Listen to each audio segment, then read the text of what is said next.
Story of Kuanyin Bodhisattva, transformed as a fishmonger to teach living beings. Commentary by the late Chan Master,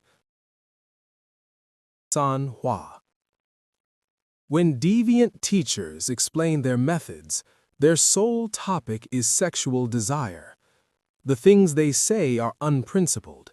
This should be distinguished clearly. Sometimes a bodhisattva also uses compassion, kind words, and a protective heart to teach living beings, because they know that all living beings are steeped in desire. Every living being has thoughts of sexual desire, so he does not expect them to cut off their love and desire immediately, but he uses all kinds of expedient means to get them to see through and renounce sexual desire. Then they can put a stop to it themselves. This is the state of a bodhisattva, totally different from that of the deviant teachers of external ways. Once, Kuanyin Bodhisattva transformed into a fishmonger. She was an exquisite woman who went about the village with her fish basket. No one in the village believed in the Buddha, but when the young men at the village caught sight of this maiden, they desired her.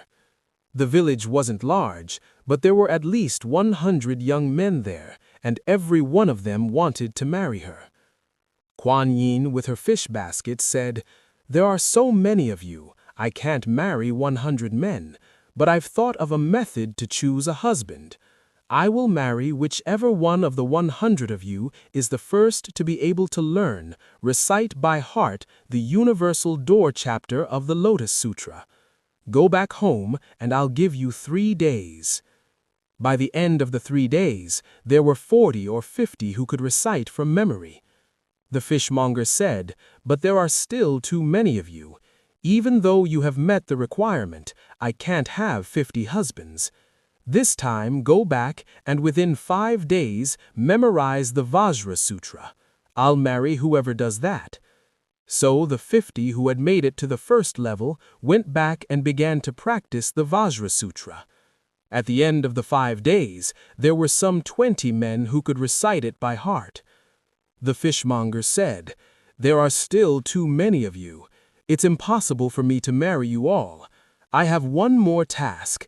Anyone who can memorize the Lotus Sutra in 7 days will be my husband. I believe who can do that will be worthy."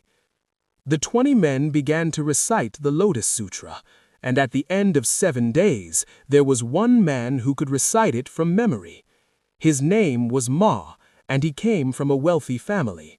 So there was a large wedding, and everyone was invited. That evening, after the festivities, they retired. But who would have guessed that the bride would have a heart attack and die suddenly? The bridegroom had gone to so much effort. He had memorized the Universal Door Chapter, the Vajra Sutra, and the Lotus Sutra, and he still had no bride. Shortly thereafter, the funeral took place. A monk in purple robes appeared on the scene. "What's going on here?" the monk asked. "Our new daughter-in-law passed away suddenly, and we are burying her." "No," said the monk, "there's nothing in that coffin at all.